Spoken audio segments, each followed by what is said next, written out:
In the remote village of Isoba, deep in the African wilderness, lived a young man named Nduma. Unlike anyone else in the village, Nduma was a dwarf with an extraordinary feature: his neck was incredibly long. It stretched so high above his short frame that it seemed to touch the sky, swaying gently as he walked. The villagers of Isoba were both fascinated and wary of Nduma. Stories of his unusual neck spread quickly. Some claimed it grew even longer under the full moon, while others believed it was a gift from the ancestors or perhaps a curse. Children would sneak glances at him from behind trees, and the elders often debated whether Nduma was a blessing or an omen. One year, a severe drought struck Isoba. The rivers dried up, the earth cracked, and the once thriving fields withered under the relentless sun. The villagers prayed to the gods for rain, but the skies remained clear, and no relief came. As desperation grew, the village elders turned to Nduma, believing that his unique neck might reach the spirits and bring rain to save the village. Nduma, the village chief, said, "You are different from the rest of us.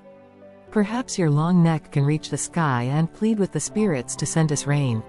Nduma, usually quiet and reserved, saw this as his chance to prove he was more than just an oddity. He agreed to help. The entire village gathered in the central clearing of Isoba as Nduma prepared to stretch his neck. Slowly, his neck began to extend upward, rising higher and higher until it disappeared into the clouds above. The villagers watched in awe as Nduma's neck continued to ascend. The air grew thick with anticipation. Suddenly, the sky darkened, and a distant rumble of thunder echoed across the horizon. Nduma had reached the realm of the rain spirits. With a voice that resonated through the clouds, he begged the spirits to send rain to his parched village. The rain spirits, moved by Nduma's bravery and determination, listened to his plea. Soon, the skies opened up, and rain poured down on Isoba. The villagers danced with joy as the earth eagerly drank up the water, and the once dying crops began to thrive again. As Nduma slowly retracted his neck and returned to the ground, the villagers no longer saw him as merely a dwarf with an unusually long neck. He was now their hero, the one who had brought life back to their land. From that day forward, Nduma was celebrated as the protector of Isoba, and his elongated neck became a symbol of hope, resilience, and the power of the extraordinary. The story of Nduma spread far beyond Isoba. Travelers from distant lands came to hear the tale of the dwarf who touched the sky and brought rain to his people. The villagers, once fearful and doubtful of Nduma's difference, now cherished him, understanding that the most unusual among them often held the greatest gifts.